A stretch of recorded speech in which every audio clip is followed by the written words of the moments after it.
ice has dropped on a new edition of Soccer Down Here. It's March 30th. It's a Monday. It's not an overreaction Monday. I don't know what kind of Monday it is, but we'll be taking your questions. We'll be taking your comments. Tweet at us at Soccer Down Here. Let us know what's on your mind. Let us know what questions you have. Couple things to kind of set the table for today. Darren Eales will be speaking to the media at 10 o'clock. We'll probably still be on the air at that point, so be on the lookout for our usual suspects, Doug Robertson, Felipe Cardenas, Joe Patrick, et cetera, following what is being said there. Don't know of anything major that is supposed to happen this morning. I think we're all, kind of understanding that we're in a holding pattern here as to what's next. There is some movement, or at least some reported movement in Europe about leagues getting restarted, and we'll get you caught up on all of that as we go. But I think John has a lesson for us this morning, which is not surprising. No, straight up Monday lessons. Do not, under any circumstance, knock over a picture frame onto a hardwood floor while you're in bare feet. There's a lot of questions here, John. I mean, first off, why is the picture frame on the ground? I hit the piano reverberated, and said picture frame fell onto the floor. So you didn't walk into the picture. So your initial statement is incorrect. Don't walk into a piano, first off. Don't bump into a piano, yeah. Okay. Don't bump into a piano so hard that it knocks pictures off the wall. Off the piano. And then the picture fell on your foot?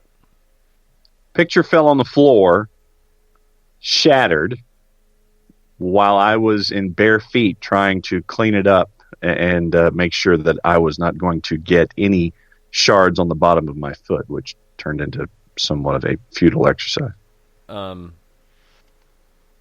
Okay. I have a theory about Go for it. one way you could have handled this better. Sure. The glass breaks.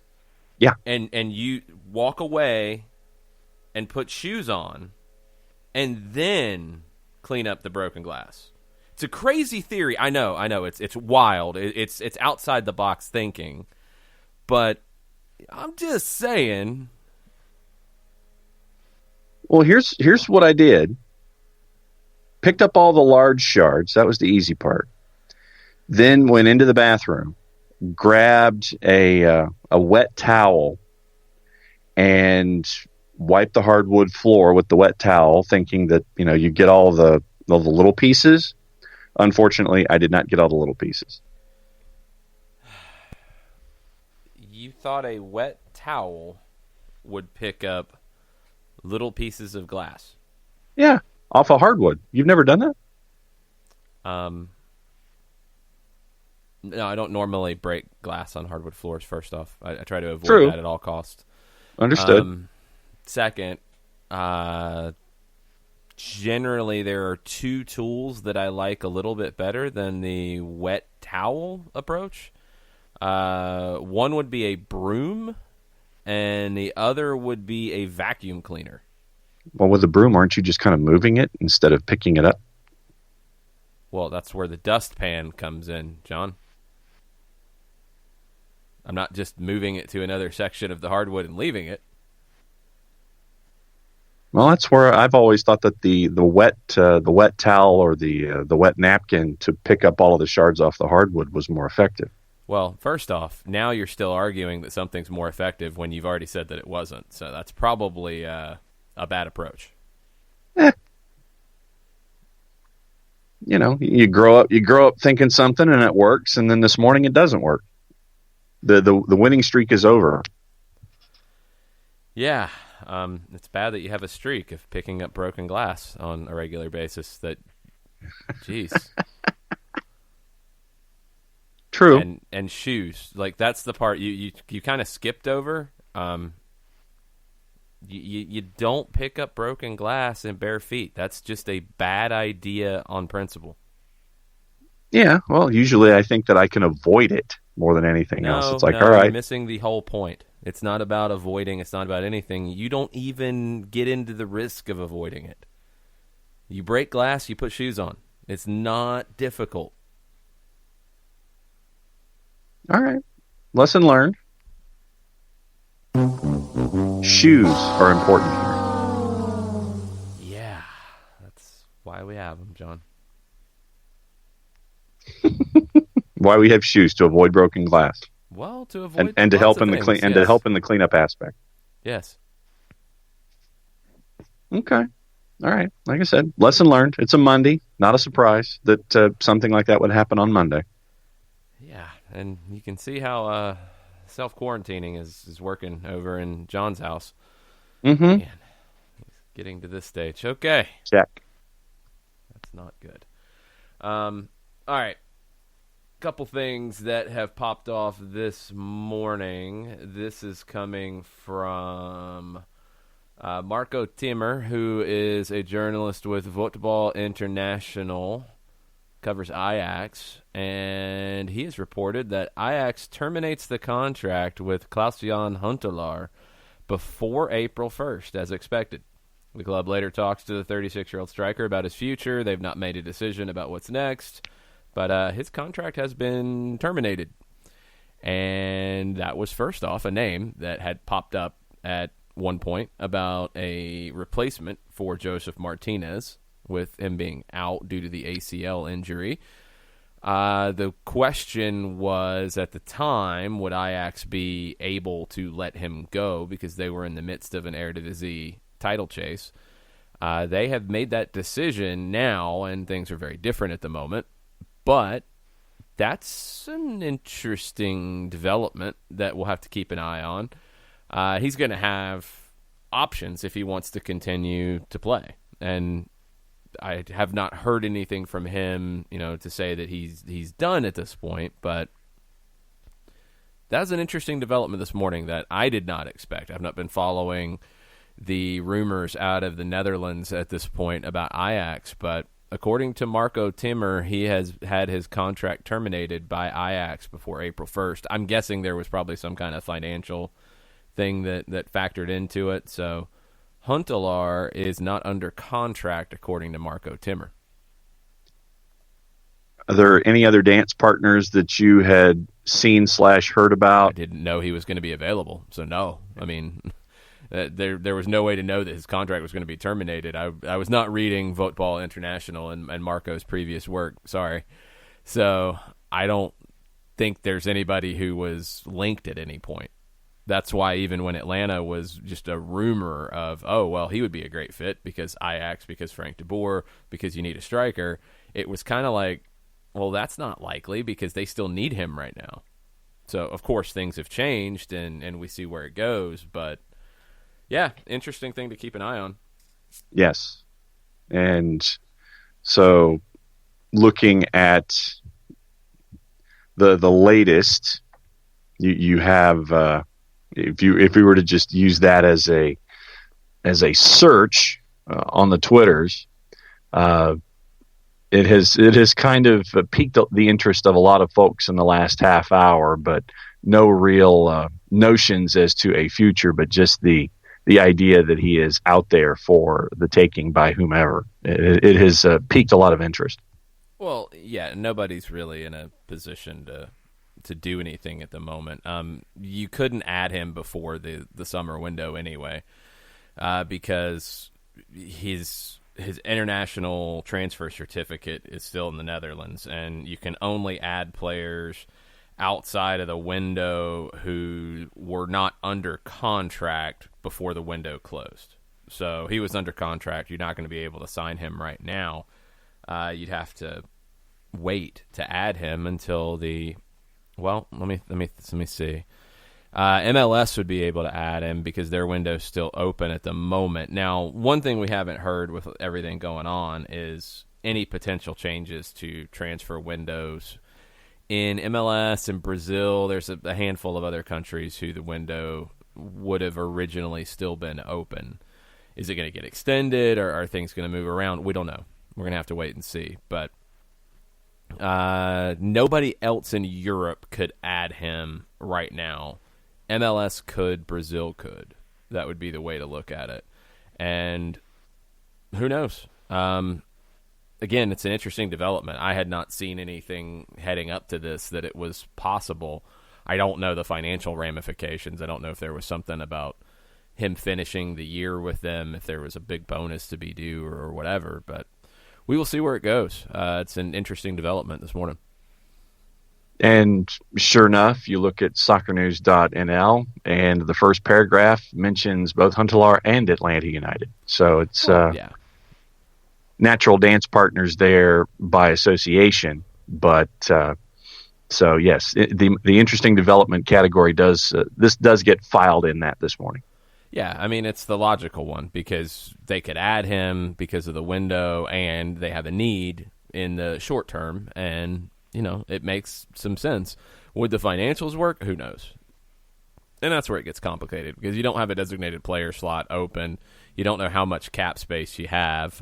You can make the international slot stuff work if you have to loan guys to Atlanta United too. You can do that. You could also trade for another international slot. It's about the money, and do you have enough financial space to get the deal done? And is Huntelaar interested? Then we don't know. We'll have to wait and see. But he is available as of this morning, according to reports out of the Netherlands. So very, very intriguing news this morning on the player front. Unexpected. Thought we'd be talking about schedules and restarts and formats, and we get some actual player news this morning. The quote from Huntelaar from Algemeen Dagblad. We're doing well here. The children also have their social life. That stability is now worth more to me than the adventure, but I'm not ruling out anything at the moment. The striker has three options. Once again, this is from soccernews.nl. My children, quote, now children don't want to know anything about the idea that daddy stops playing football. They also say, keep playing football. They all like it so much. And I, in turn, enjoy being able to experience it all consciously, end quote. That's keeping your options open. That's saying, hey, I'd like to listen to offers. Yep. So definitely be keeping an eye on this. This is the one where you kind of rub your hands together, rub your chin, and when you want to sit there and go, okay, so what's next? Yeah, and it's a weird time frame right now as to what's next. You don't really know where clubs' heads are at this point. I mean, MLS is in a different conversation because you're early in the season. You're expecting to get something played this season, but we don't know what it looks like, and we don't know when it's going to start. European leagues are all over the map in terms of preparing, thinking ahead, not preparing. We don't really know.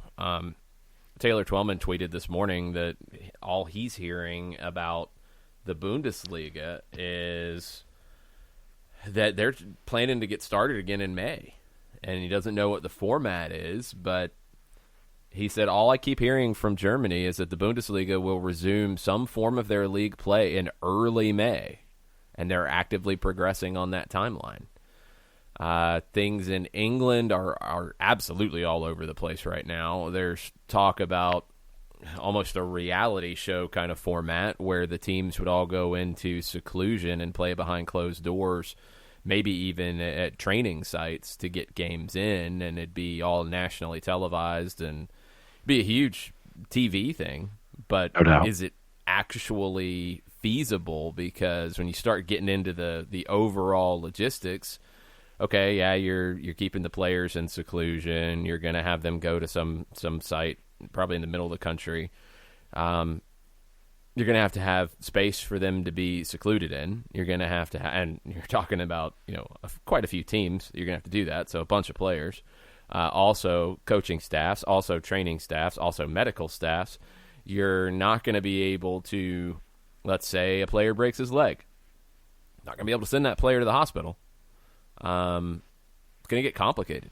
So, how are you going to handle all of the logistics? Now, I think some of the questions that came up were also like if they started tomorrow, and that's not on the cards. I think the sense in England now is June is where you're starting to think about maybe getting games back underway, and that's 2 months away.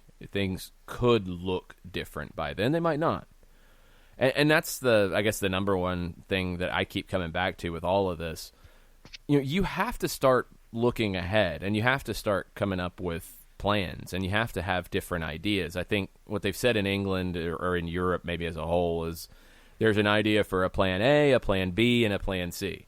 You have to have those because, this is a business, and it's a big business, and you don't want to have as much disruption to the business as you can help. So you want to get back underway, and you want to do it in the right way. You just don't necessarily know when that's going to be, because while business is going to operate on a timeline, as I think Dr. Fauci here in the U.S. has said, this virus doesn't operate on a timeline. You can't time it out because it's not about everybody being under control with the spread. So you can do all the right things and still the timeline can change. You can not do the right things and the timeline can change. It's unpredictable. So you're taking a format, a soccer league, and a business, and the need for planning and a timeline on when to restart, pitting it with something that has zero timeline. So it's difficult. But when all these reports come out about, planning to start in early May for the Bundesliga, I'm sure they would love to. And I'm sure they have a plan to. Doesn't mean they actually will. And doesn't mean they're being insensitive or wrong in planning that way. You have to plan. You have to plan that way. You have to be ready to hit the ground running because they're dealing with a very condensed amount of calendar space to get things done before they have to start making a decision. Do we finish this current season whenever we finish it, or do we move on to next season, and what does that mean? Do we just declare champions? Do we declare pro rel slots? Are we going to get sued? Answer is yes. And, how is all this going to go? They'd like to not have that happen. They'd like to finish this season out in some format. We don't know if that's going to be possible yet. But you got to have a plan to try to get there. That's the key in all of this. You can't get caught flat-footed. You can't be caught without a plan if the window opens and you're on the other side of the pandemic. You can't just sit there and it's like, and all of a sudden, you have the end of the magic trick, the stereotype with the puff of smoke, and then you have the end of the magic trick. No. You have to have the plan, and it has to have a separate number of ideas to it. If A this, if B this, if C this, and that's the key, is that you can't get caught because of all of the different factors that are in play in trying to complete schedules and complete seasons and figure out who's up, who's down, who's staying, who's got this, who has to deal with this, who's got European competition, all these different variants. You have to be prepared for each and every eventuality here. You cannot be caught flat-footed. And it lends itself to Rich Ransom's question this morning. He says, are games already scheduled after May 10th, and do you still keep those dates? Games are scheduled in MLS, yeah. And I don't think you're going to change the whole schedule if you can help it. I don't know. I don't think we have any sense. Right now, you have every game that doesn't get played is essentially postponed, and you're going to have to make that up later on. So I don't think they would push everything back because schedule, you're talking about stadiums on different timelines. You're talking about everything being on different timelines. So you're not going to change the entire schedule. I think that would be far more complicated. I think you're basically going to have to make the games up that you don't play. If you get started in late May, early June, mid-June, I think if you get into like an August restart for MLS, which hopefully is not the case, then you're talking probably about recreating a schedule. because you're going to have to get down to probably playing just your conference and prioritizing that and figuring that out. But right now, as it stands, according to from Rich's question, I think everything in the schedule is still the schedule for MLS until further notice. Because if it's 7, 8 games, 9 games, 10 games, you're going to try to make those up, either making them up midweek or making them up at the end of the current schedule. You're not going to do a brand new schedule right now because you don't know when you're starting, so you can't really do it. So you want to keep everything as currently structured as possible. For me, it has always registered until further notice that you would pick up the schedule at its point where everything gets reintroduced and then take the matches that were postponed and integrate them into what's left of the schedule from your pickup point.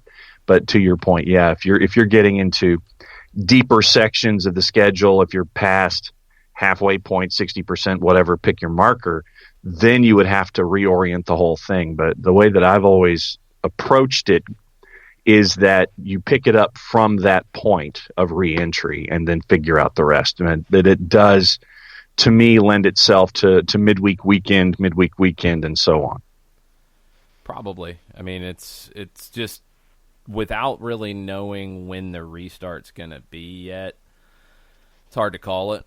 But I don't think you're going to recreate the schedule if you're going to be talking about 8 to maybe even 12 games. You might find a way to play those at the end of the schedule if you go late into December with an MLS Cup. But until we really know more, it's all speculation at this point.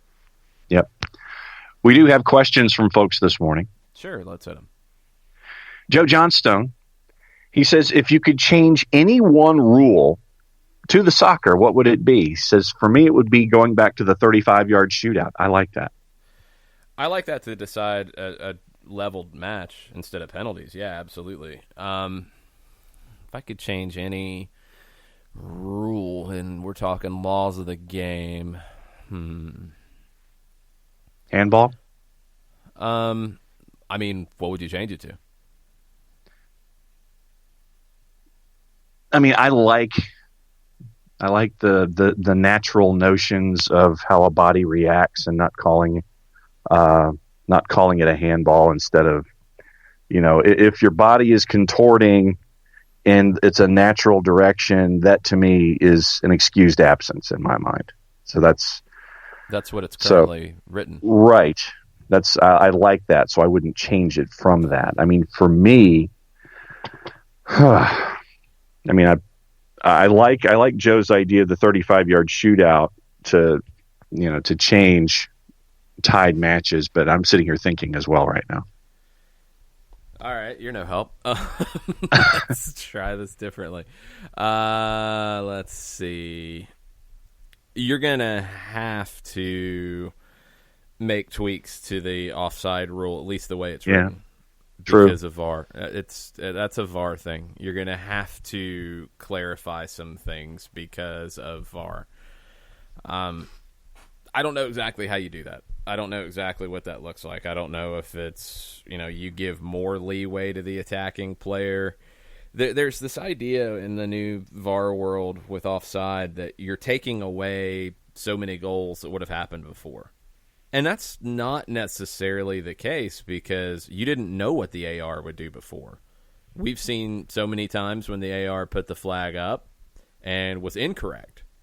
And in the past, before we went to the idea of keeping the flag down and letting VAR sort it out, those opportunities wouldn't have happened.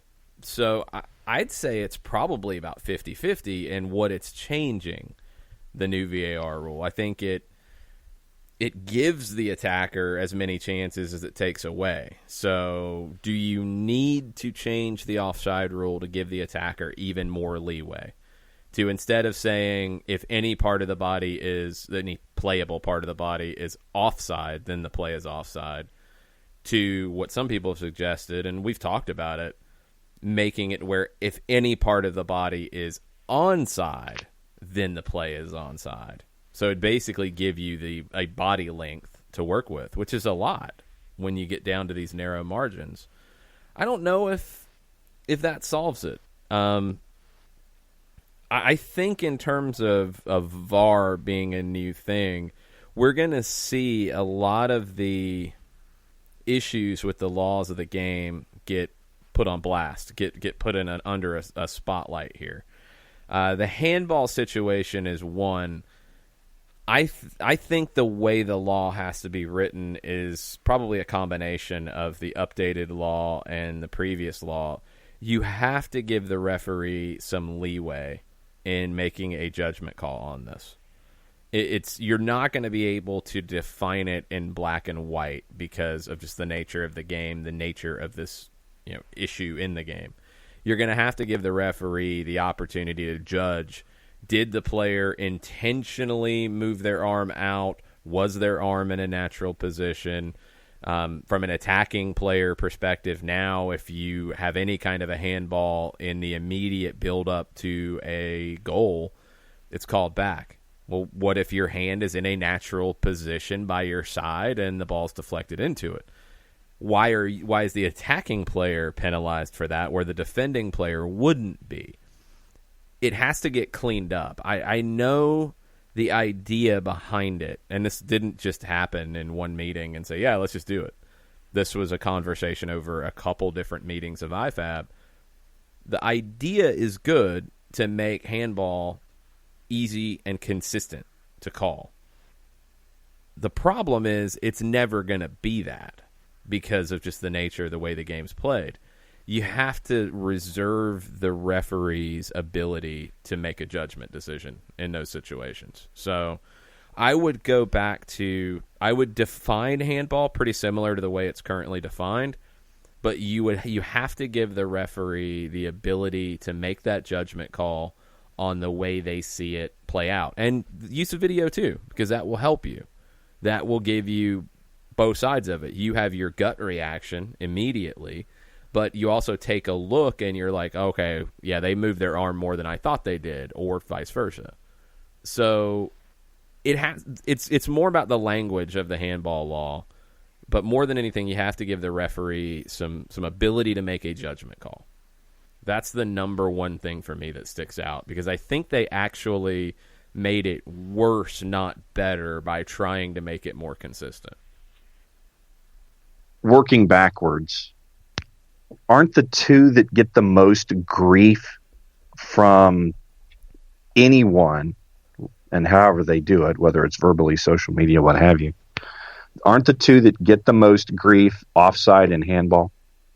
Yeah. I mean, and they're tough calls.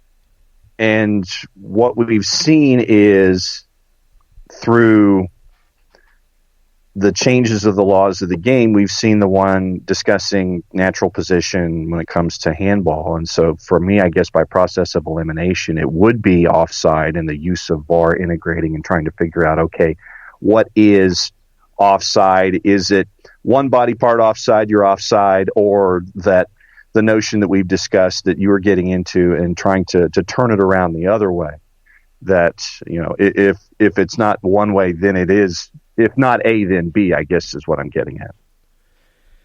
It's a little too early in the VAR world, I think, to completely define, like, have we taken away more goal-scoring chances with VAR than we would have had before? Because you've got to compare the flip side, and I think back to the Women's World Cup with multiple situations where the AR put their flag up after the play was completed to say that they thought there was an offside situation in the goal, and they went and looked at it and they said, oh, no, there's not. It's on. And those goals would have been taken away before, but they stood because of VAR. I don't know where the percentages are falling yet, but what's happened now is just you're able to see it. And this kind of goes back to the goalkeeper foot on the line debate too. You're able to see it in black and white now. You couldn't with the naked eye. With the naked eye, you could not see that half a player's foot is off. You could never judge it that way. It's a gut reaction as the AR. It's a very split-second decision. It's very, very difficult in live action. It's why you want VAR in the situation to get it right. But now that you're getting it right, there's a lot of pushback. So what needs to change? The way that it's called or the way that it's written? Because now it is truly being called the way that it's written. In the past, it wasn't. Same with the foot on the line thing, which was kind of annoying to me, the way people were getting all up in arms about it. It's like, oh, well, you could always do that before. But you technically couldn't. Referees just stopped calling it by the laws of the game because they felt like it was too difficult for goalkeepers to do. Then you change the law to where it's not 2 feet on the line, it's 1, and then you use VAR to call it, which is the same idea here, and people freak out. Now, the automatic yellow card for coming off the line, I disagreed with. That needed to be ripped out of the laws of the game, and hopefully it will be. Because sometimes it's just a timing issue. Sometimes the attacker has a good hesitation. Goalkeeper comes off the line. You retake the penalty, but you don't need to punish the goalkeeper for mistiming something in that way. That feels harsh. Agreed. So, in this situation, so now, we went through this with the Women's World Cup specifically, of... well, that's not how it was called before. Okay, now it's actually being called the way the laws are written, and the laws have been written to give the goalkeeper more leeway, but you're not happy about the way it's being called. Offside, now it's actually being called the way that the law is written, the way it's always been written. And people don't like that. So do you need to change the way the law is written to do something? And I don't know what exactly, other than just it's you have to get used to the idea now that it's not going by somebody's eyesight, which is never going to be perfect because you've got moving things, you've got distractions, you've got just people's eyesight. It's never going to be perfect. To where now with a video, it's about as close to perfect as you're going to get. Yep. Is it 100% absolutely never wrong? No, because nothing is. But the idea that like, oh, there's a margin of error of 0.5 centimeter, and let's stop with the nonsense. That's a whole lot smaller margin of error than somebody's eyes from 40 yards away. I think we all know that. So the guttural reaction to the way offside and VAR has been handled, do we need to respond to that with a change to the laws of the game? Or is it just something that people are going to have to get used to? Like they did in tennis. Where in tennis, before you had the line judges and they would say in or out, and you were basing it off their eyes, and John McEnroe would scream at them, and everybody would get all upset. Now, you just wait for the video. You just, oh, yep, it's in. Yep, it's out. I have nobody to yell at now. Okay, let's move on. Do we just have to get used to that way of thinking and don't change anything? I want to see a little more data first before you have to change the laws of the game on offside. I'm not 100% sure you do. I'm always for giving the attacker more room to operate in. So, I mean, just my gut reaction, the way that I like the game, sure. If you want to change it from, if any part of the body is offside, it's offside, to the reverse. If any part of the body is onside, then it's good. I'm fine with that. Does that too drastically change the way the game is played? I don't know. I don't know if the numbers and the data really would give you a clear picture yet. Joe's got two more. Okay. One, how about a penalty box with 2 minutes of playing a man down for yellows, and he's got a smiley face emoji after that one. I get the idea. I mean, in hockey and indoor soccer, you can do that. I don't think you can do it in an outdoor 90-minute game and have it be effective. Like, if you did it, it'd have to be more than 2 minutes. It'd have to be like 5, I think, to give you the same kind of punishment. You'd have to really tighten up what calls make that happen, because I wouldn't feel right if dissent gets you off the field for 5 minutes. That feels like a huge penalty for not an egregious infraction.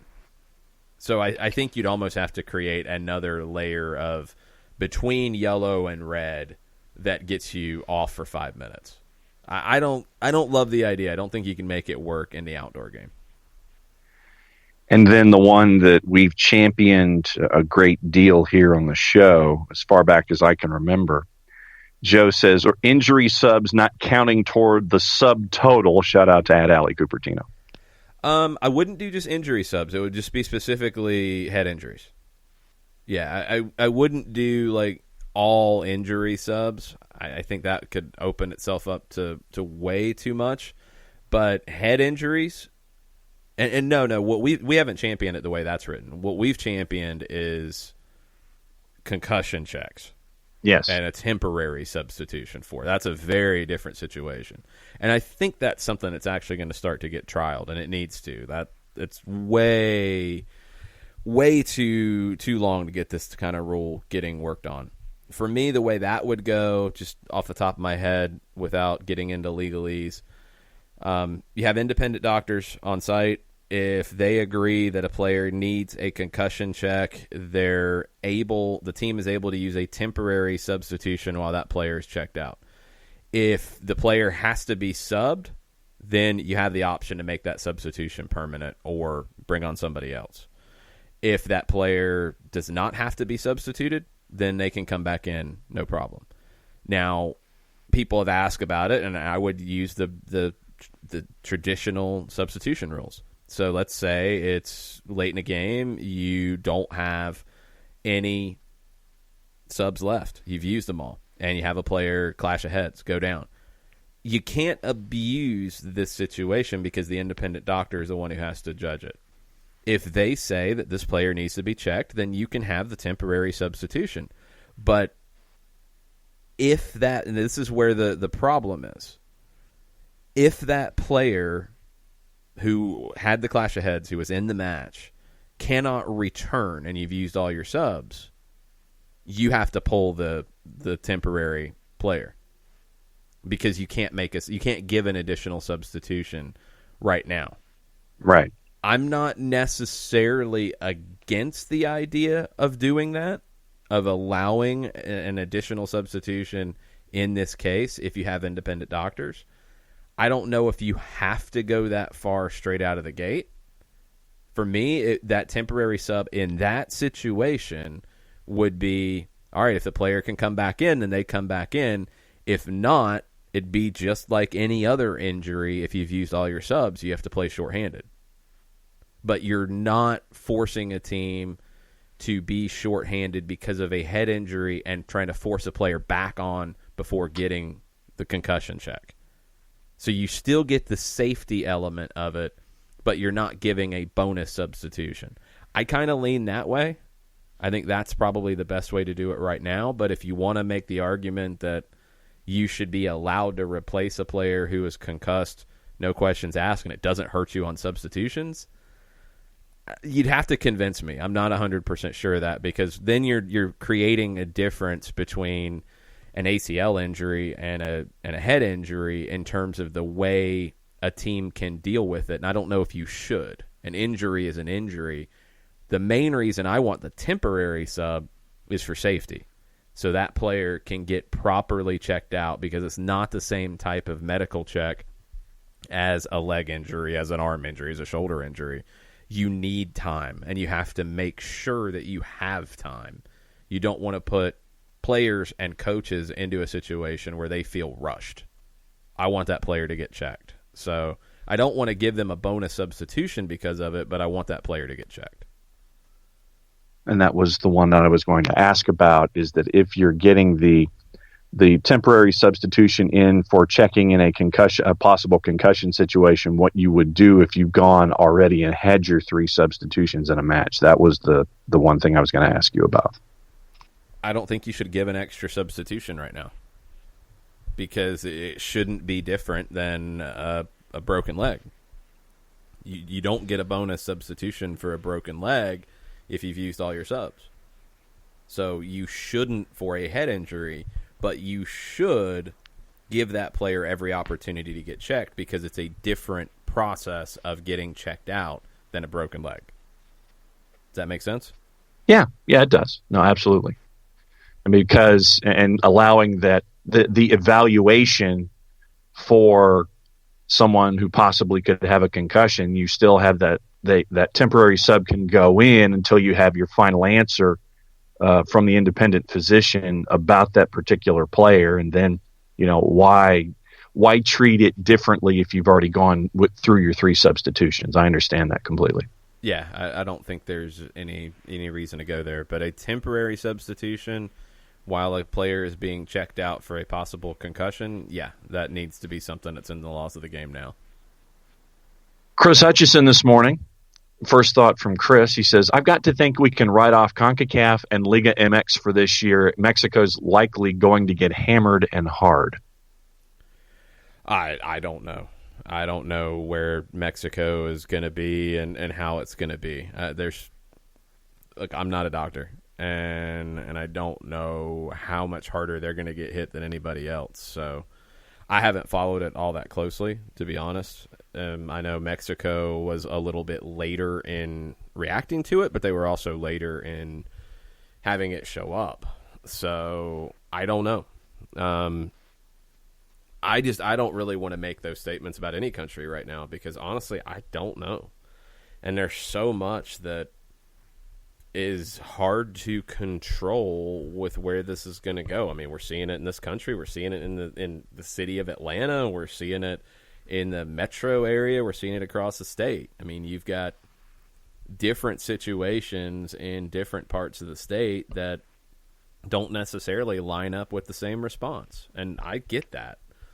It's hard. Mexico's a whole different situation than the U.S., than Canada, than England, than Italy, than Spain, than Germany. It's a whole different place. So I don't know. I don't know if they're going to hit harder. I don't know if they're going to handle it differently. I don't know. I really don't know. A couple of other thoughts in the queue before I ask you how your bracket is proceeding. And that competition, you can go to @Longshoe and vote on that as much as humanly possible. You can only vote once, John. No, you can't what? vote. What if you have multiple Twitter accounts? Well, you can vote for every Twitter account you have if you have a bunch of burner accounts. I didn't know you had a bunch of burner accounts. You just told on yourself. I did. Yes, I have 90,000 burner accounts, and I'm voting 90,000 times. Now I know all the burner accounts that I've wondered who they are. It's you. I know. It's me. Exactly. Katie Weaver with advice this morning. She goes, and it's advice to me. 1, shoes. 2, sweep large shards. 3, vacuum. This #house cleaning down here episode is riveting. Yeah, it seemed very logical, Katie. I have no idea how wrong decision after wrong decision after wrong decision after wrong decision was made. And then argued to try to be justified. It was all wrong. Prepping for a show. I'm up against the clock. Last time I checked, it doesn't take long to put some shoes on or grab the vacuum cleaner. I have to find both here in Office HD. Well, that's a bigger problem if you don't know where your shoes are or your vacuum cleaner is. Yeah, and I've got to find shoes. They're not down here actually in the office at present, so I'd have to really find them and go on multiple floors to do it. Yeah, okay. That's a bad excuse. Matt Wagner, he says, here's his Monday question. He says, where and how did we first meet? Silverbacks, right? Yeah. Yeah, I was doing stats and ended up doing like stadium sound music selections for Silverbacks games, and John was doing the call for the stream. Yep. And that was where we first got to catch up with each other and become really good friends. And he gets to widen my musical base on a daily basis and wonder about my tastes in music on a daily basis. And a shared interest and appreciation for Michael P.S. Hayes as a lead vocalist. Well, yeah, of course. I mean, Badstreet USA is a given. There And weren't so a lot of Silverbacks wins to play happy songs after. That was kind of No. sad. Yes. There were a lot of losses. There were a lot of draws, and draws are the hardest to play. Like 4 or 5 songs as people are filing out of the stadium, and people are getting autographs from the players and stuff, and you're playing music because you don't want it to just be completely silent. It's like a loss, okay, kind of know where you're at musically. A win, of course, you kind of know where you're at. A draw, it's like, what? What do we do with this? Yeah. It's like, okay, let's try to come up with as many thumbs sideways songs as humanly possible. Yeah, there's not many of those. And I never played Don't Stop Believin' after a loss. Never, because that's overdone. Thank God. So bad. She was in this morning. She says, no questions this morning. Just wanted to drop in, say I miss my soccer family and I miss you guys. It's so good to hear you all in the mornings whenever I have time. This all seems like a bad dream, doesn't it? Yep. It's weird. It's just, I don't know. I mean, kind of go round and round between like looking at the calendar and saying, all right, I think we'll probably be back to normal this date. Then that changes. Then you get something that makes you feel positive again. Then it's like, oh no, maybe not. I don't know. This is completely and utterly unprecedented. So there's nothing to compare it to. And I always, when I'm looking at things like this that happen, and you start to look back at precedent as to, well, how long is it going to be? What's the reaction going to be? What's normal going to look like afterwards? There's nothing to compare this to. No, there's absolutely nothing. I do hope that it becomes an opportunity to change some things, not just about soccer, but just in general, that need to be changed. And we'll see if that happens. We'll see if people start treating each other better. That's something I'm really hoping happens out of this, because there have been some very cool things that have developed out of all this.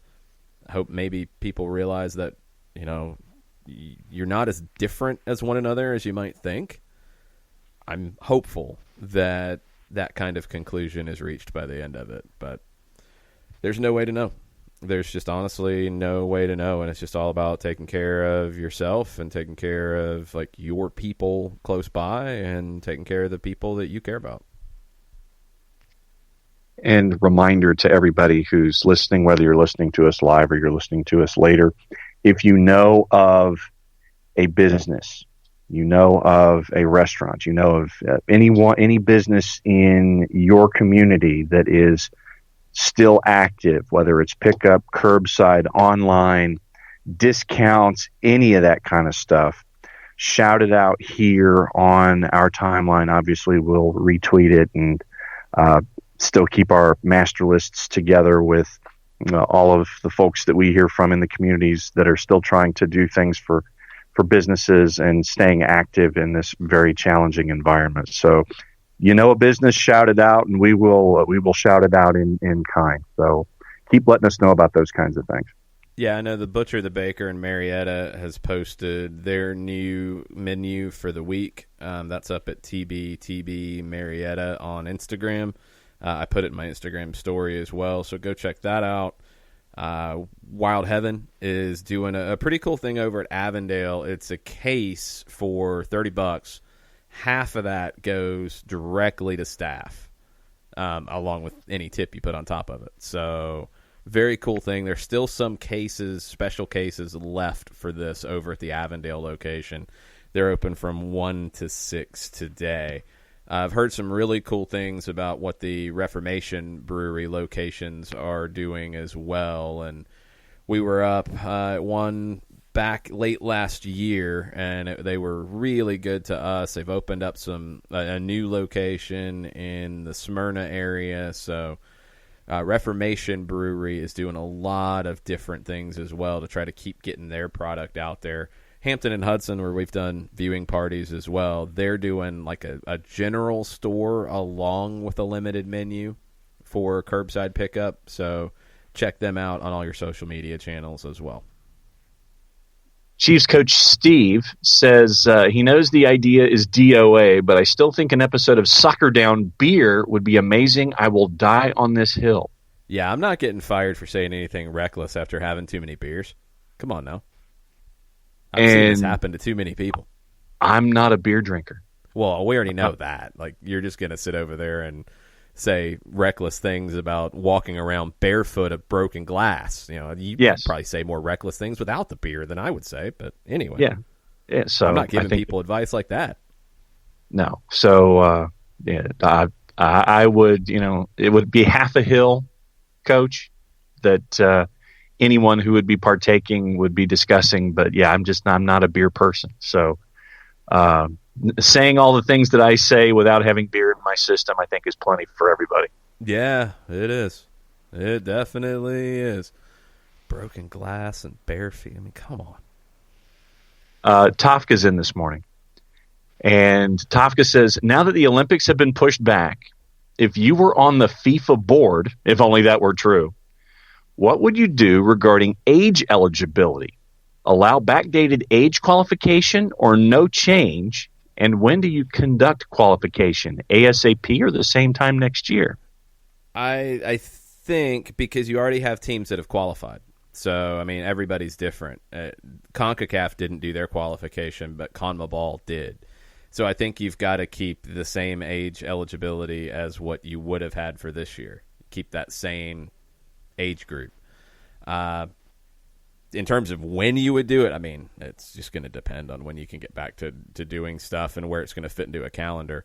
My guess is CONCACAF would probably do it at the same time next year that they had planned on doing it this year, because I don't see them being able to do it any time ahead of that because of how compressed the schedule is going to get.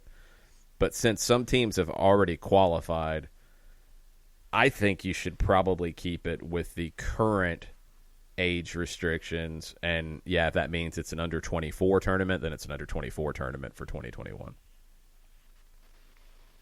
Kurt McGirt this morning says he'd always do he says, I'd always said I'd do a drink history the day after my last day as FM president. Yeah, that's the thing is you can't do that in the midst of a normal employment or job situation. You can do that on the last day you're out. Yep. Yeah, you can't do either. That it's like, what are they going to do? Fire you again, or are you going to retire twice? Yeah, that's the thing. So, no, I ain't doing it. When we do some of the watch-alongs in the evening, I might have a beer with everybody watching it, sure. Not doing soccer down beer. That's a very different idea. That's not funny. Yes. I mean, it's not that big of a deal. It's watching a game in the evening, having a beer. It's what most people do. It's all fun. Exactly. I'm not pounding beers to tell crazy stories. No, I'm not. No. I'm a lightweight anyway. I don't drink that much. Now, usually for you, it is the new Coca-Cola energy product. No, that's in the morning. And actually, the last store I went to, for some reason, it's weird. Like going to stores has been an interesting process anyway here lately. But the Kroger at Ansley Mall does not make the Coca-Cola energy a priority. It's very hard to find. They're always out of stock. The Kroger closer to me over at Sage Hill on Briarcliff has it multiple places. No problem. I can always get my Coca-Cola energy. They don't have it in a cooler yet, which is very disappointing. It hasn't moved up to cooler space yet. Publix has it in the cooler, but Publix has it at 2 of them for $5, not 2 of them for $4 like Kroger. Wow. So that's disappointing. They have it priced like Red Bull when Coca-Cola, I think, is trying to undercut that and make it a little bit cheaper to get more sales. So I stopped at the Kroger at Ansley last time I was out, and they did not have any Coca-Cola energy anywhere that I could find it. I'm also not trying to spend a whole lot of time in the store these days. I'm trying to get in and get out and get out of there and go wash my hands and take a shower and disinfect myself. But I had to go back to the coconut Red Bull. But I did find something that I was very excited to find that I had not had probably since I was in middle school. The Clearly Canadian sparkling water beverage. Saw that. Yeah, they've come back. And it's like it looks like it's straight out of 1991. I know. The Wild Cherry Clearly Canadian is quite nice. Yeah, that one and the was it the blackberry? No, that's That's the gross. one that. That's gross. Uh, uh, but yeah, there were a couple of the clearly Canadians that I The clearly peach one is avoided. good. That one I really wasn't a fan of. Yeah, the peach one But and the cherry. The cherry is by far the best. yeah, the Not even close. cherry. But the fact that you turn a corner and you see that clearly Canadian is back, and you're like, whoa.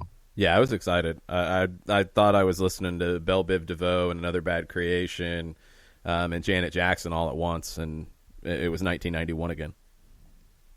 Oh, Chris Hutchison has a point.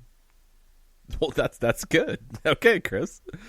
24 cans in a case, 24 hours in a day. Coincidence? This is very true. This is true. I cannot drink like that, though. I think No. I did one time in my life, and it was weird.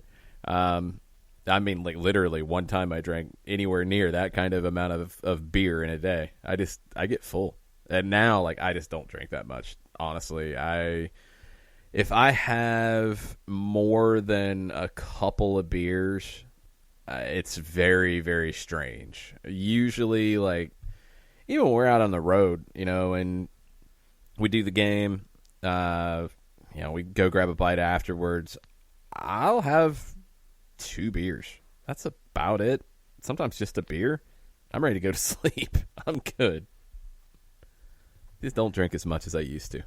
Now, did you actually do the 24 and 24, or did you compress your timeline? No, I couldn't do 24 and 24. I would probably be dead. Oh man, it was a spring break in college, and Yeah, that sounds about par. yeah, it wasn't 24 and 24, but it was a lot in a 24-hour period. But it was pretty well spaced out, so it did okay. Yeah, it's not something I want to do again, though. Just get so absolutely dehydrated in all of that. Well, no, you got to drink. Well, it depends on what beer you're drinking. First off, I mean, if you're drinking like Coors Light or something, which I think is what I was probably doing at the time. That's my standard cheap beers, Coors Light. It's a lot of water. It's okay, but yeah, I drink a good bit of water alongside anyway. If you're gonna if you're gonna really try to do that, you better have some water along the way. Mm-hmm. But yeah, as much as people tried to sit there and thrust it upon you in the impressionable college years, I was never a beer person. Never was. Oh no, I was. It was cheaper, and I'm not a liquor drinker really. I'll have a rum and coke. I'll have a Bloody Mary, a good Bloody Mary. Sure, I'll go with a little bit of vodka. Never a brown liquor drinker. Yeah. Just never got into it. Never liked tequila either. So liquor was always like, didn't really want much of it. Well, okay, Wow. well, you didn't drink beer. You didn't drink. What did you drink? Because you drank before. But what was your drink? It was a combination of things. It was like I would be. It would for me. It would be like either wine coolers or something like White Russian, Black Russian. Oh wow! Oh yeah. You see my extremes here. That's very strange. Yeah. Well, who are we talking about? For me, it would be along the lines of, get me as much as you can. I would hand somebody like a 10, and it would be, get me as much as you can with this. And so they would come back, and it would be a boatload of wine coolers or, be able to mix drinks or whatever. But yeah, Black Russian, White Russian, and wine coolers were usually my 3. Wow, that's bizarre. Never said it did me any good. Yeah, no, definitely didn't. I would stay away from everything if that's what I drank too. Jeez. No, I went cheap beer. I mean, I was in Athens. Come on. That's well, as I said, I was in Tallahassee at the time, so it's just like, here, go. These days, I would much rather prefer to be everybody's designated driver than anything else. Yeah, I mean, I DJ'd for a long time, and even when I DJ'd, like I got to a point that, one, I was too serious about the music side of it. I didn't want to go over the line to where I couldn't do that effectively. And the hard thing though about DJing out in a bar or a club is everybody around you is drunk and it's hard if you don't have anything. Like I found that when I was doing that, if I didn't drink anything, I felt like I couldn't feel the crowd. But you had to find the amount below the line to get a buzz, feel the crowd a little bit, but not get as drunk as they were. So it was a balance. Rum and Coke became my sipping drink. In 7 and 7 for me. Yeah. Ooh. Yeah. 7 and 7 rum and Coke. I went down that aisle too. Rum and Coke is easy. Tafka says, Tafka and tequila, the marriage of souls during college. Ugh. Yeah, the tequila was never a good thing for me. It was pretty much cheap beer. You do go through the house party days of Hunch Punch and how scary that could be, and but I would stick to whatever cheap beer was available. I never liked Miller Lite though. Miller Lite wouldn't even finish half of a can of Miller Lite, and I'd have a headache. Don't know why. Every single time. Never liked any Miller products. None of them. Yeah. Bud Light was all right. Coors Light was fine.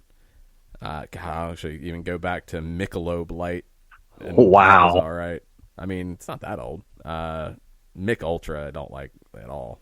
So, the Beast. Oh, the Beast. The Beast. Oh, no. Yeah, the Beast was cheap. Well, Old English. Bad. No, not Old English. No, not. That's a whole different category. That's not even. I had folks around me in college who weren't all that knowledgeable when it came to their beers, and they would always want to go to the main pickup establishment where you could get your alcohol in a drive-through. Yeah. And you could get your kegs in a drive-through. Basically, you go in one side, come in, grab the keg, they put it in the trunk, you move on. But they would order Old Mill's Best, which didn't exist. Best? What? It did not exist. What you wanted was either Old Milwaukee or Milwaukee's Best. Yeah. And because they were so inexperienced at beers, they would say, "Yeah, Old Mill's Best." And you're like, "No. Which one is it? Which one do you want? Old Milwaukee or Milwaukee's Best?" And they would say, "Yeah, Old Mill's Best." And you're like, "No. No,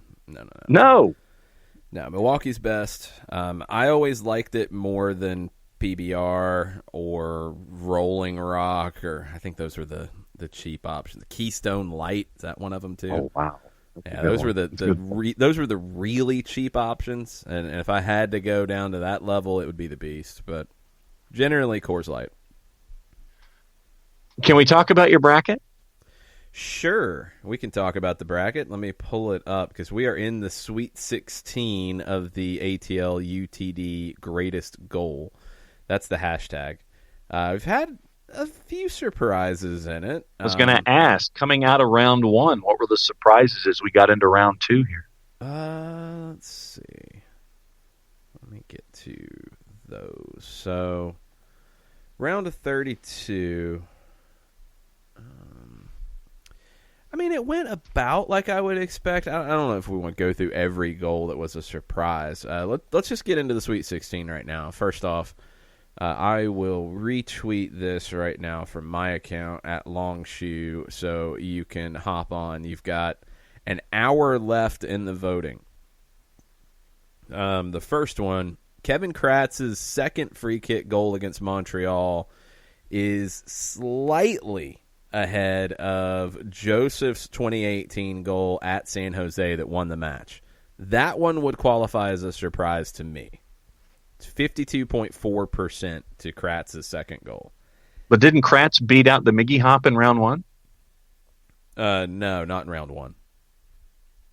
No, you got to go back and double check the bracket. No, that wasn't the case. It was. Hang on. I think Miggy Hop was knocked out in round two. Oh. Other Sweet 16 matchups, the 2017 Tito Villalba goal in Orlando is dominating. It's 90.8%.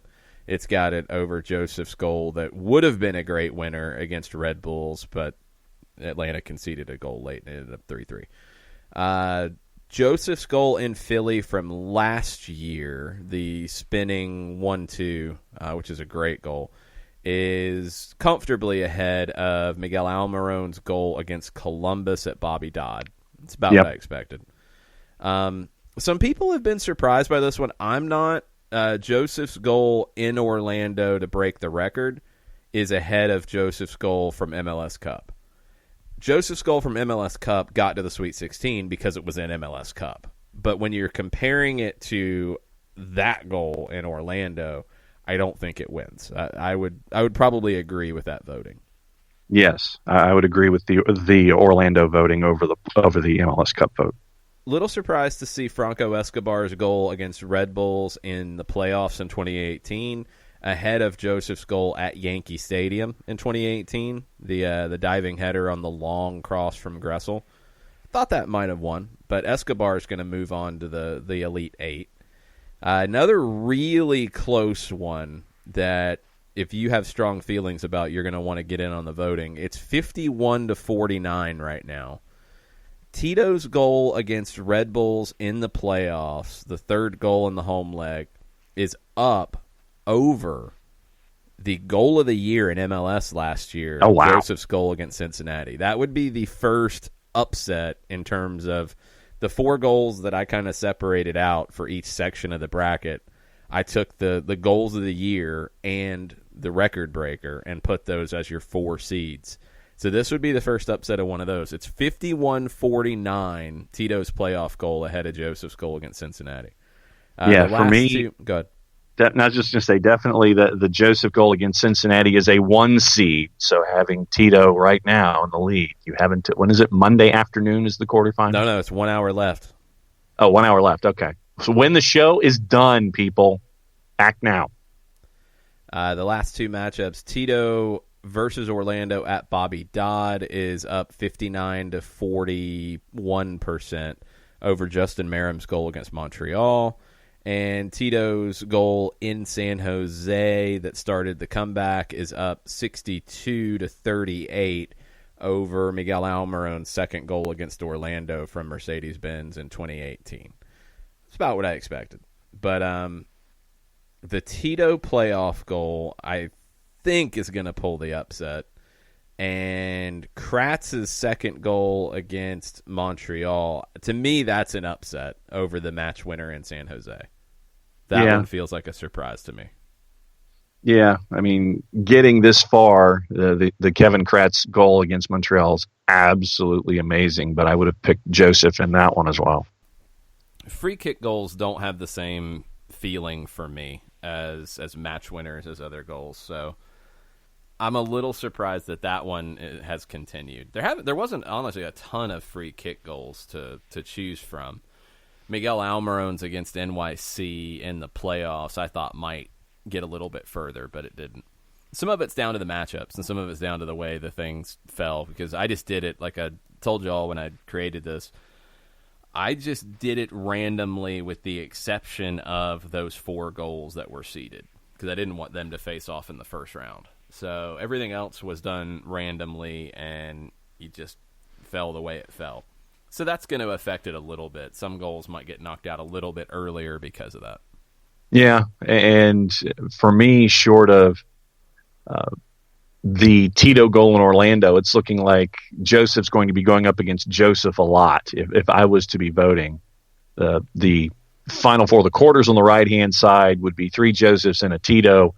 And then on the left-hand side, you're looking at Tito on the left. You're looking at some Joseph possibilities with some upsets in play for another 50 minutes. But, yeah, Joseph on the right-hand side of the bracket so far. So a couple updates from Darren Eales' conference call with the media this morning.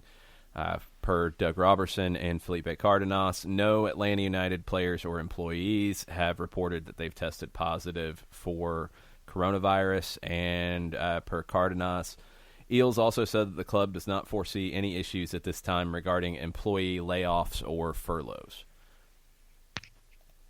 That's good stuff to hear, especially in the current climate.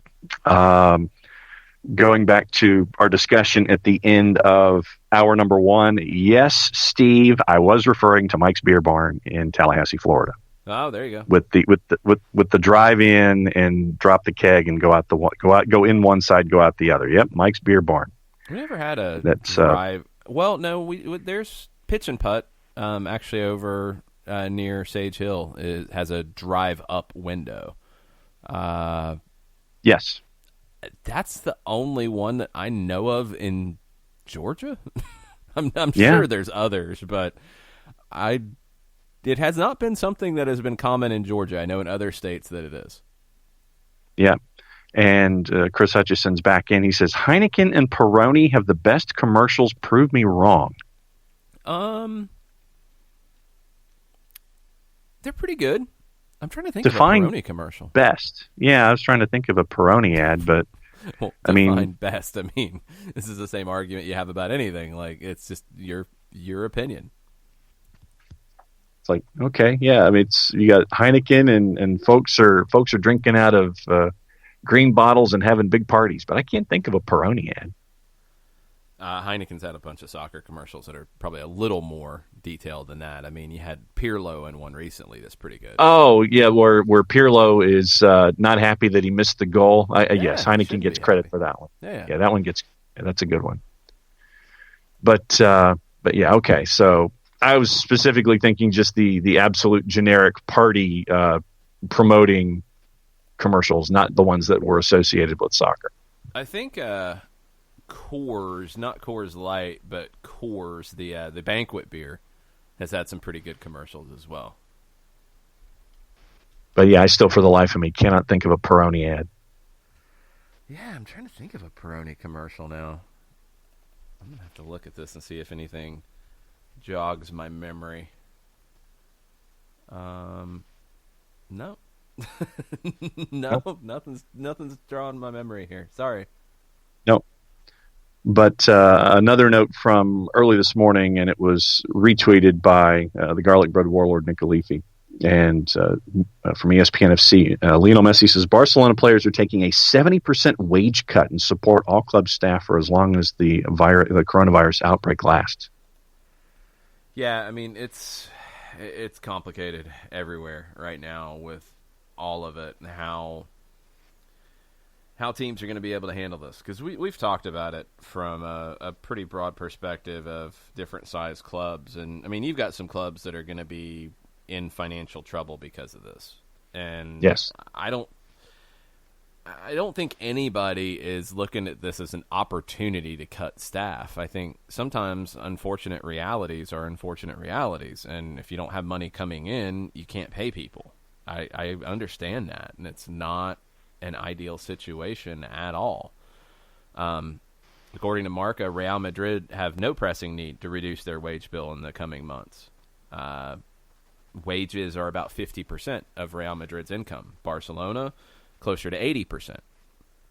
So they've got different decisions to make. Everybody's going to be in a different situation. There's going to be others that's going to be even higher. So you're going to have clubs that are going to have to make decisions on players and on staff. And that's just the unfortunate reality of all this. And that's one reason why, and I get it, that's one reason why people are itching to get back. And it's something that has to be weighed into all of this. I speak to it myself, I mean, you start looking further ahead, and it's like however long this goes, how's that bank account going to look? I mean, that's just a reality. And without knowing when we're all getting started again, there's no real way to know what that timeline is. And we'll have to see where things go across the board. And that's, not just people like in my position with teams, but, people who are event staff, people who are part-time staff, people who have like specific roles that basically don't exist at the moment. It's hard. And all the seasonals. Not even just seasonals, but like they do specific things that there's no activity in that realm right now. And I think you've seen a lot of clubs, repurpose people, and a lot like newspapers, for example, have taken sports reporters and put them on different beats and getting them involved in other things. You have to be creative at the moment, but not every business has the flexibility to be that creative at the moment. So I think throwing shade at businesses, whether it's a sports team or not, because they've had to make some tough financial decisions about their staffing, it kind of defeats the purpose right now, because everything is difficult at the moment, and everybody is in a difficult position with all of this. So, I think it's a little unfair to just start, ripping on folks for it, because these are businesses at the end of the day, and they are taking a huge financial hit. And MLS wants to play 34 games, but are they going to be able to? We don't know.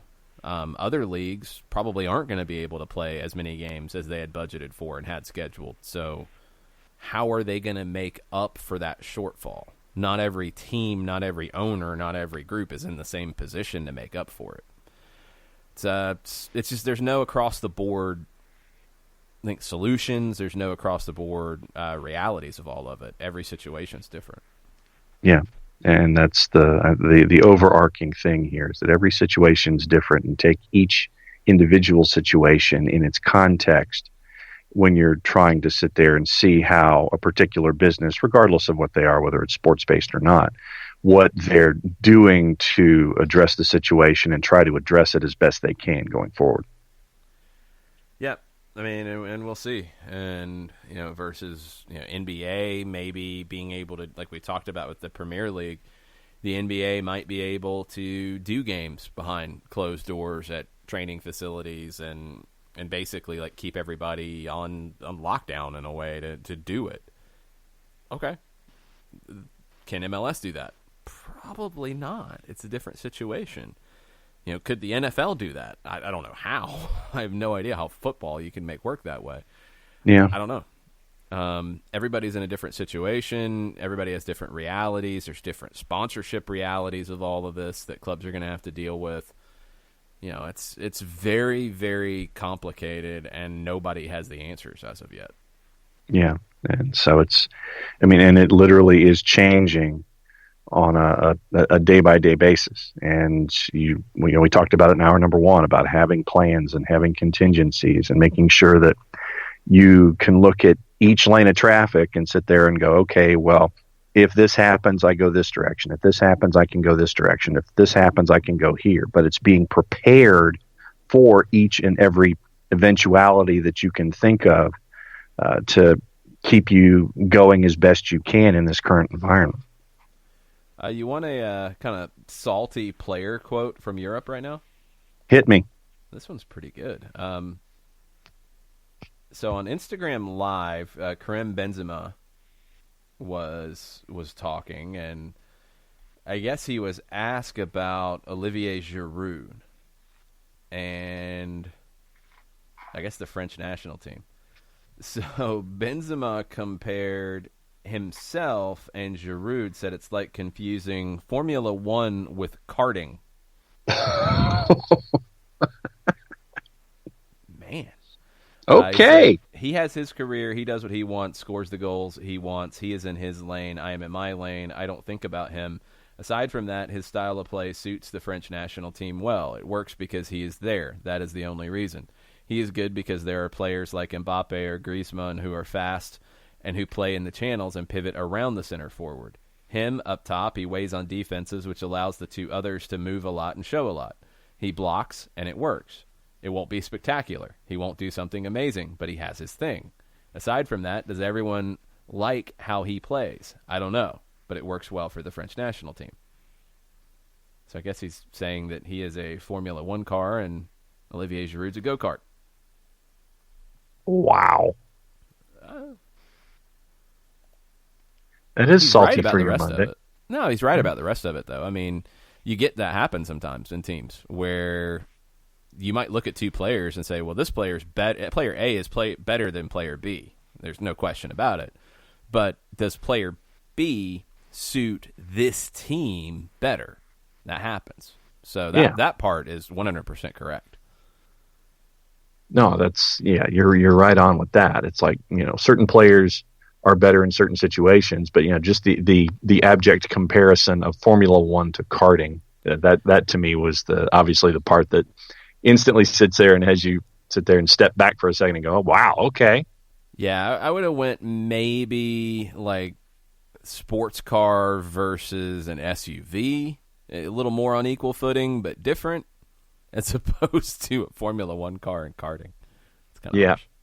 Yes, it is. What else is on your mind this morning? That's about it. We're waiting to see what else comes from everything, and there's just not a lot known at this point in terms of timelines and how things go. There's no real way to plan ahead.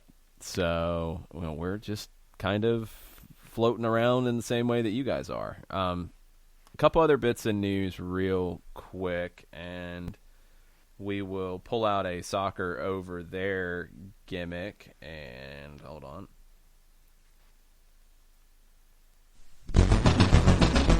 Mondays with Reddit, John. Mondays with Reddit. Liverpool owners Fenway Sports Group said to be interested in investing in Scottish side Rangers. Multimillionaire businessman Jim McCall has claimed FSG recently contacted him to see if he'd be interested in teaming up, taking over Rangers. FSG want to resurrect Rangers like they did Liverpool. Did they really resurrect Liverpool? What? Just asking. I mean, yes, they were not competitive completely and totally every single time out on the international stage, but they were still a part of the Big Six. Yeah, but come on, man. Like, you're going from being part of the Big Six and turning into the one of the best seasons in Premier League history and winning a Champions League. That's resurrecting. But just the phraseology, it's like they weren't the football equivalent of chopped liver, were they? No, but you're also being a little harsh here. They somewhat resurrected Liverpool. I mean, they got them back to winning titles. And for Liverpool, finishing fourth wasn't what Liverpool aspired to be. So yeah, that's resurrecting. That's fair. I think you're playing semantics here a little bit.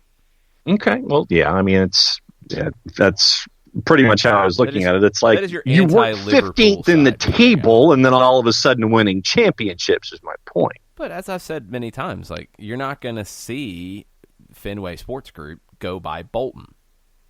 No. There's no need for them to do that. They have no interest in that. They'd rather go get more of a sure thing. So they're going to spend more money to get a sure thing. That's why this whole idea, like, well, you could buy a smaller team and they could work their way up the table and it'd be wonderful. Yeah, these huge companies and multi-million billionaires, they don't really want to be patient with that. They'd rather just buy a bigger team. They want to buy that big company that they can sit there and twist a little bit and turn them into the multinational conglomerate that they're already a part of. They want to add to their portfolio. That's in sixth and take them to first, as opposed to take the team that's in the third division and take them to the first division. Yeah, it's a much easier route. Yes, and Rangers, considering what Rangers has been in, and all you really have to do is mention the name Craig White and sit there and the mismanagement, the financial mismanagement of Rangers over the last, 6 years, where they've been in administration, they've had multiple wind-up notices from Her Majesty's Tax Service, and it's been questionable ownership on more than one occasion, and just when you think that they've got it all squared away, then all of a sudden the new owner who claims that he was going to fix something ends up with an issue. But yeah, Craig White is the personification of everything that has gone wrong with Rangers over the last handful of years. So if Fenway Sports Group wants to take care of that and turn Rangers into what they used to be, more power to them. Well, no, the thing is this. You have one club in Scotland that is spending far more than anybody else in Celtic. You have one other club that has the potential to spend that kind of money, and it's Rangers. Yep. That's it. So, like, forget the rest of it. That means nothing. It's all about potential of how many people you have come in every match, like the stadium, the potential to grow it. You can, I mean, in this case, you're going from being number 2 to number 1 if you put the type of resources into it. And then the next step is, making runs in Europe, which is something that Celtic hasn't been able to consistently do. Rangers. Could Rangers do that? I know. I'm talking about the 2 clubs in Scotland. Yep. Celtic has been the number 1 for a long time, but have they done anything in Europe? No. Rangers, to be resurrected, you compete with Celtic for titles, but you advance in Europe. That's it. Like, that's not a crazy amount you're asking for to do that. Short path. Yeah. So that's the whole point. That's what I think that's why that would make sense for them in terms of an investment. Felipe Cardenas tweeted just a bit ago, Darren Eales said this on the possibility of playing closed-door matches. Anything could possibly happen. He said that the focus is to play the 34-game season. I don't think there's any reason for that to change just yet. So stay tuned there. Just have to wait and see when you can get back. But you've got a lot of time to work with, whereas other leagues are going to be running into some different situations. So I was looking to see if there was anything else in the world of the game. It is a certain player's birthday today. Sergio Ramos celebrating a birthday. Well, there were a lot of musical birthdays this morning as well from your Monday playlist. Oh, yeah, there were a bunch. Celine Dion, Tracy Chapman, Eric Clapton, MC Hammer.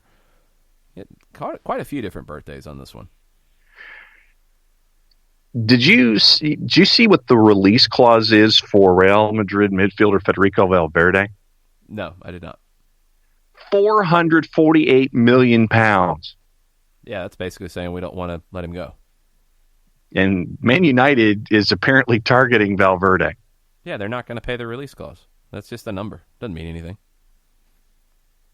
That's just the largest release clause I've ever seen. It's just a symbol. It's just basically like, yeah, you want him, you're going to pay a lot of money. Because nobody's going to pay that. Because remember, I mean, the whole thing about a release clause, I think this always gets confused. People look at that like, oh, they're going to sell him for $400. No, they're not. The release clause, somebody can come in, pay the release clause, and you don't have to negotiate with the club. You just pay the release clause, you negotiate with the player, you're done. That was where the whole Rodolfo Pizarro deal got kind of weird with Monterrey and Miami, in that Monterrey was trying to say that the release clause did not apply to Miami, it only applied to European clubs. And Miami's like, no, that's not what the contract says, and here's your release clause, and we're going to go negotiate. So it got all kinds of weird. But you have a large release clause like that as basically a way to say, like, no, you're not just going to be able to pay whatever you want and take the player, and we don't have a say. You're going to pay a lot of money if you want him. And that's probably what the conversation is right now. And Spurs have addressed the Harry Kane comments about his frustration about not winning a title so far. Against comments, he having to go back, and he's refusing to rule out a future Spurs exit. And he spoke about his frustration so far about not winning trophies. Instagram chat with Jamie Redknapp.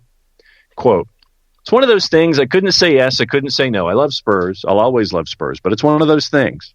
I've always said, if I don't feel like we're progressing as a team or going in the right direction, then I'm not someone to just stay there for the sake of it," he told Redknapp. This is courtesy of Sky Sports. "I'm an ambitious player. I want to improve. I want to get better. I want to become one of the top players. It all depends on what happens as a team and how we progress as a team, so it's not a definite, I'm going to stay there forever, but it's not a no either." What's wrong with that? No, absolutely nothing. I'm saying that Spurs decided to say something in return. Oh, boy. And now, of course, clicking back and forth, trying to find what Spurs actually said. Well, I know, it's complicated. Going back and forth and clicking backwards.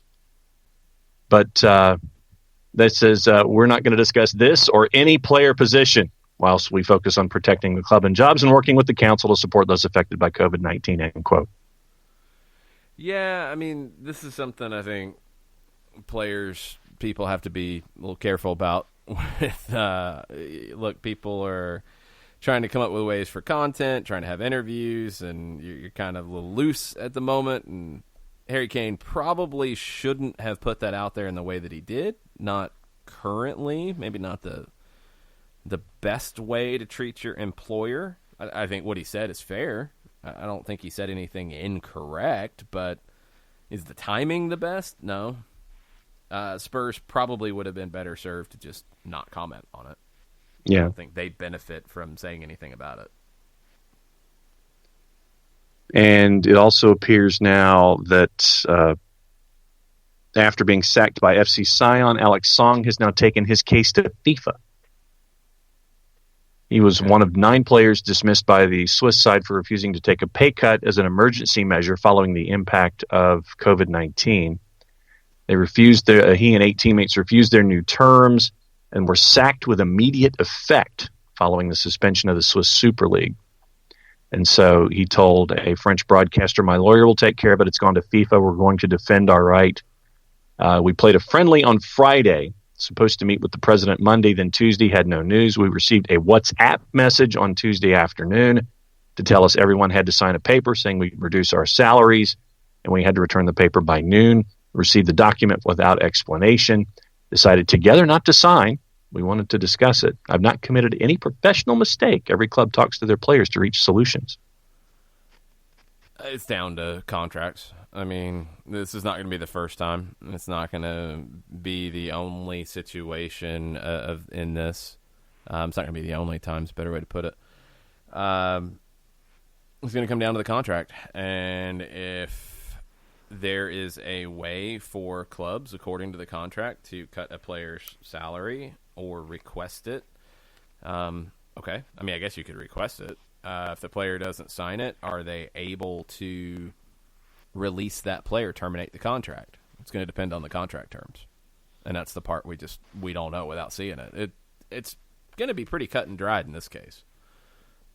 Because if they're able to release the player with immediate effect, then they could do it. If you have to have certain things happen to be able to do that, well, they're going to have to prove that. So the lawyers are going to be able to sort this one out, and it's going to get handled pretty easily based off the contract. But the bigger picture is going to come down to, why is the club having to cut costs? And we know why. So how are these things going to get sorted out in the long run? And FIFA's going to have to, I think FIFA, UEFA, the national federations are going to have a better way of dealing with it to avoid these situations. But in this specific case, it's just going to be down to the players' contracts with the club.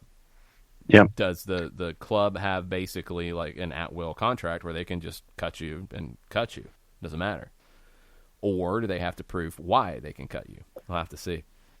Tariq Panja, who writes for the New York Times, said, maybe some sense of direction for football tomorrow. UEFA meeting virtually with 55 national FAs about national team and club competitions and discussions on player contracts and the transfer system. You're going to start to get more clarity. I think in Europe, we've talked about it a lot. I think you got countries on different timelines on when they're going to be able to get back underway. So it's not the same across the board, but they're further along in this, you would think, than we are here, for example. So can they start to look at the calendar and, like Germany, according to Taylor Twellman, like planning on an early May return? Maybe they can. Could Spain or Italy? Probably not. So how do you, if you're UEFA, find a way forward that defines national team competition, that defines club competition, that defines international competition for clubs, knowing all of those different timelines? And then once you get past just scheduling a competition, the contracts, the transfer system, that side of it, how does that get handled? You're going to have to involve the players' associations, FIFA Pro. You've got a lot of moving parts. My fear is that people get in their own way of trying to come up with solutions to this, this is obviously an extraordinary circumstance, and you're going to have to think outside the box to solve these problems. You're going to have to not just look at, well, this is what we've done, this is what we're scheduled to do, blah, blah, blah, blah. You're going to have to get creative to figure out the best way forward. The leagues and the entities that do that best will thrive as quickly as possible. The ones that fight and don't have flexibility and don't look at this as an opportunity to potentially change some things about the calendar, potentially improve some things, don't look at it as a way to move forward. If you get hung up on the past, those leagues are going to suffer. Those entities are going to suffer. The ones who, look to the future and look at this as a way that, you can make some changes that might need to be changed. You can handle this as well as you can. The ones that work together the best are going to be able to hit the ground running the fastest. And that's what is on the cards for every soccer entity in the world. I mean, everybody's in different parts of the boat, but they're all in the same boat. And you've got to figure out how you're going to get back underway in the best way possible. And what might work for you may not work for somebody else. And it's once again thinking outside the box, but at the same time trying to figure out what the best solution is for you and your league, so you're not left behind when it comes to hitting the ground running and getting everything back up and running from the standpoint of wherever your league stopped in the situation. Yeah, it's hardest for a FIFA, UEFA, a CONCACAF, a CONMEBOL, because you've got leagues in different stages and in different places with the virus, with their competition, with all of it, and you're going to have to create international play and bigger structures that are very flexible for this. From individual leagues, you're going to have to deal with your individual clubs, and you're going to have lots of differences between them, especially the financial side of it and where they're at, and ones who desperately need, match day revenue, gate revenue, and others who maybe don't need it as much. You're going to have some of what Dietmar Hopp talked about in Germany. You're going to have some solidarity between clubs who have and clubs who have not. And it's the only way the game's going to continue to push forward. So we'll see. We'll see how it gets handled. But for UEFA, meeting tomorrow, 55 FAs are involved in trying to create a map forward out of all this. About a couple days ago, John Wall Street, and for those that are interested in the business side of things, John Wall Street has gone from an email blast and now is a part of SI.com. And there was a piece that John Wall Street put out there in Sports Business talking about the cost of attendance expected to decline after COVID-19. But one of the sections in the interviews and the analysis said MLB and MLS teams will be in a particularly tough spot once the initial excitement of the games being played dies down. There's simply too many games and not enough fans with budgets to attend them all, at least at 2019 prices. And Patrick Ryan from Eventellect, quote, he said that MLB and MLS clubs will need to get creative with ticketing promotions if they're going to pack their stadiums this summer. And he's suggesting bundling tickets, concessions to appeal to budget-conscious fans with options once the leagues figure out what they're doing. And that was specifically what Ryan was thinking about MLS. Yeah, it's a lot easier for MLS than Major League Baseball. I mean, we don't know how many home games you're going to be seeing. I think most teams have played a home game. So if you do play 34 and you keep the same schedule, you've got 16. A few have 17 left. Major League Baseball, I don't think they're going to be able to play a full schedule, but right now they're currently booked to play 81 at home. I mean, if you chop games off, you're still going to be in the 50 to 60 at home is what they're shooting for. That's a very different conversation. I think MLS has lower prices to begin with. They're going to have a little more flexibility. But, yeah, I think you'll see deals. I think you'll see ways to try to get people in the building, and you're going to have to get creative. And just like we talked about with the federations and scheduling, the teams that are able to think outside the box and adapt are going to be the ones that thrive in the new environment, because it's going to be a new environment. John Wall Street also on his email newsletter that came out this morning talked about the Chinese Basketball Association originally planned to begin play again on April 15th. Now it's going to be in May. It has been pushed back. Now, in China, we've seen movie theaters open up and then close back down.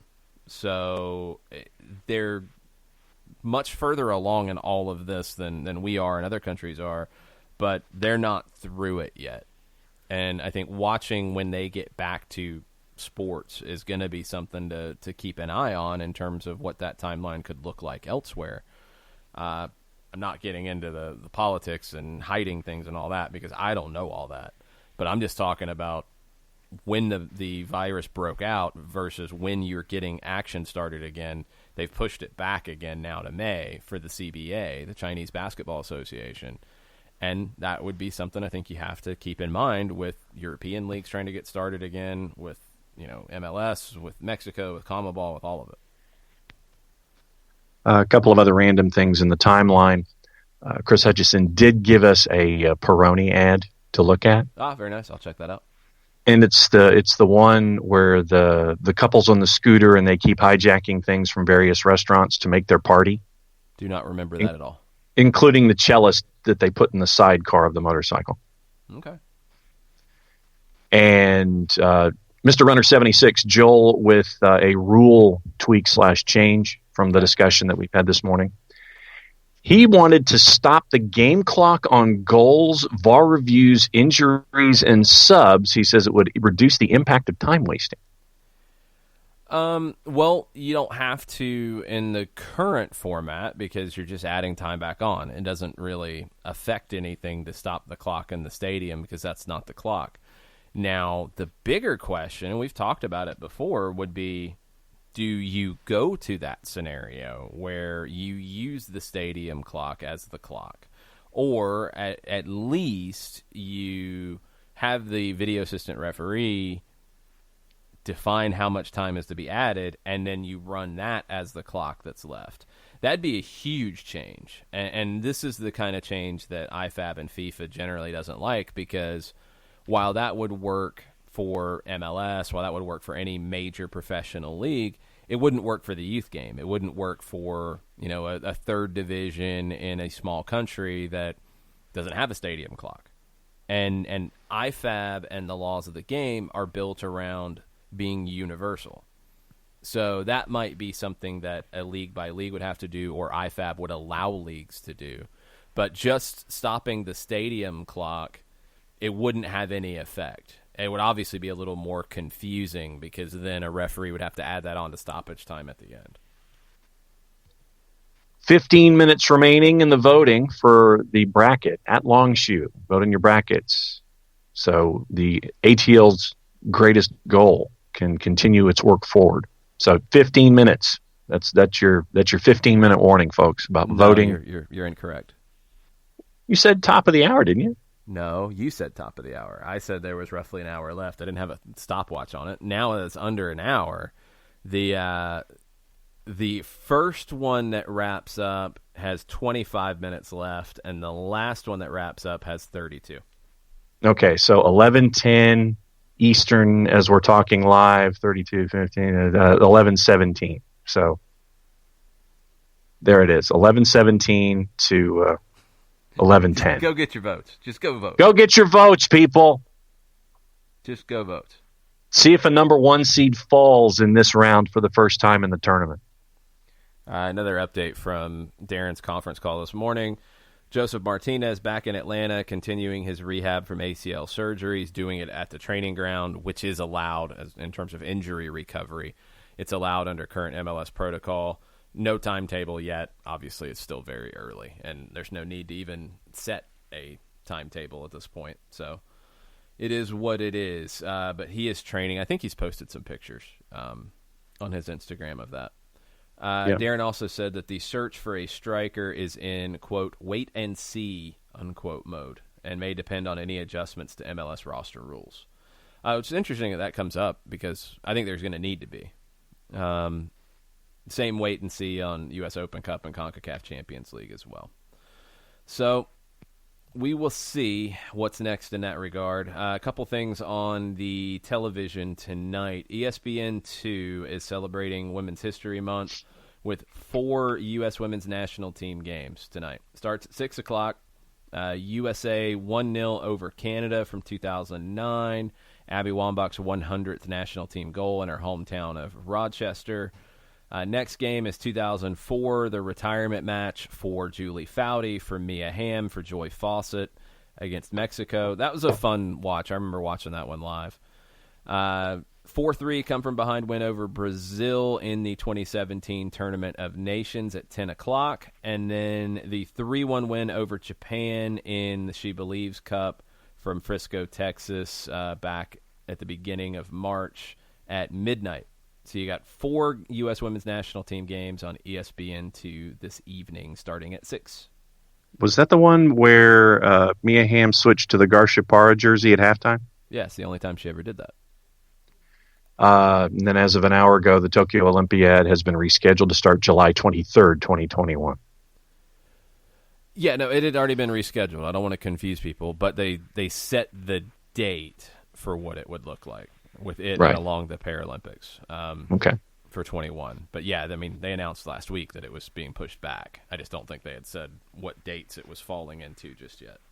July 23rd through August 8th, and the Paralympics are set to go, I want to say, on the 24th of August and proceeding from that point. And that's where we're at. So we will be doing some watch-alongs this week. We will be doing at least one in the evening as well. So if you guys have matches you would like to suggest, and we are open to anything. Like, I've had fun doing the old matches when we did the 86 World Cup final. That was a lot of fun because it was really different. We did the 2012 U.S. Women's Olympic semifinal. Whatever is out there where a full match is available for everybody to watch along with us, we would like to do it. So if you have anything to request, shoot us a tweet at @SoccerDownHere. Let us know. We'll give you a heads up probably later today on what that scheduling looks like in terms of doing these. But we're going to even try potentially to do it a little differently and have it on our Twitch or Facebook, where you can watch the game alongside watching us watch the game. We're working on some things. I'm learning some new tricks since, there's not much else to do right now. We'll try to get that done. So stay tuned on @SoccerDownHere on Twitter for our updated schedule for the week. Thanks, y'all, for listening. Appreciate it. Thanks for everybody who's tweeted at us over the weekend and checked in. We'll be back this week with lots of different content for you as we go. Mucha plata, y'all. Mucha plata, y'all.